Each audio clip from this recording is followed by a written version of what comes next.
is Nigel, and I live in the village of Aldbrough in East Yorkshire. What I'm about to tell you happened on Saturday, December 14th, 2024 at around 10:15 p.m. I still get chills thinking about it.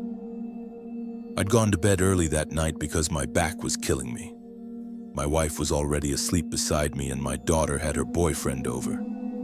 They were downstairs watching TV or something. We have a summer house in our back garden on Seaside Road. It's got power running to it, a TV and a computer. I use it as my little retreat sometimes. Around 10 p.m., I woke up needing the toilet. As I was in the bathroom, I noticed something through the frosted glass window. Even though you can't see clearly through it, I could make out that the summer house door was wide open. Two thoughts went through my mind straight away. Either we'd been burgled or my daughter had left the door open again. She'd done it before, and I was always telling her to lock up properly. I put on my dressing gown and slippers and went outside to check. The night was cold and still. I walked over to the summer house, closed the door and locked it properly. Everything inside looked fine, so I figured it was just my daughter being careless again. But as I was heading back to the house, I heard something that made me stop. There was a rustling sound coming from the field behind our garden. We have a 4-foot fence that separates our property from the open field beyond.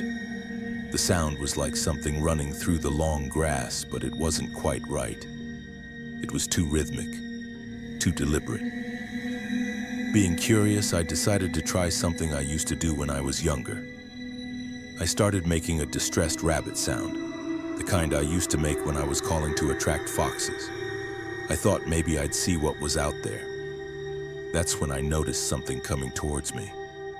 We only have those solar garden lights, but they give off enough glow to make out shapes in the field. What I saw made my blood run cold. This thing coming towards me was about 6 or 7 feet tall, but it wasn't walking on the ground.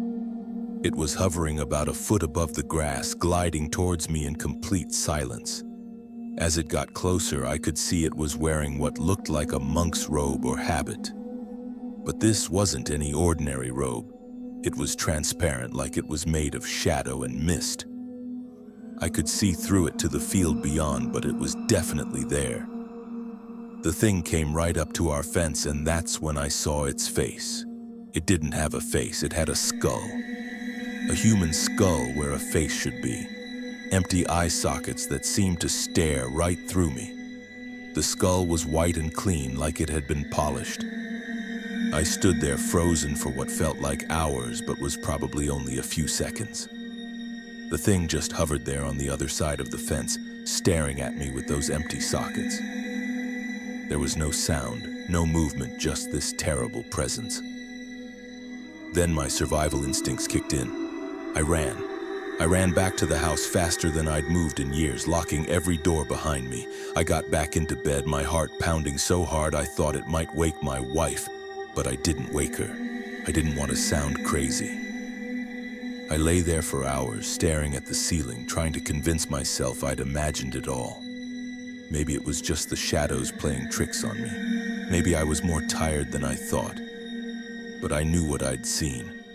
The next morning I thought about telling my wife, but how do you explain something like that? How do you tell someone you saw a floating skeleton monk in your back garden? The strangest thing is what happened after. We have a dog and he used to love going to the bottom of the garden. But ever since that night, he won't go near the fence. When I let him out for his evening pee, he just stands there by the house, growling at something I can't see. Dogs know things, don't they? They can sense things we can't. I've lived in Aldbrough for years and I've never heard any stories about monks or ghosts in the area. But then again, maybe people just don't talk about these things. Maybe I'm not the first person to see something in that field. I still go to the summer house sometimes, but I always make sure to lock it properly now. And I never go out there after dark. I've seen enough to know that some things are better left alone. So what do you think I saw that night? Have you ever encountered something like this? Let me know in the comments below. If you enjoyed my story, please like and subscribe for more real encounters.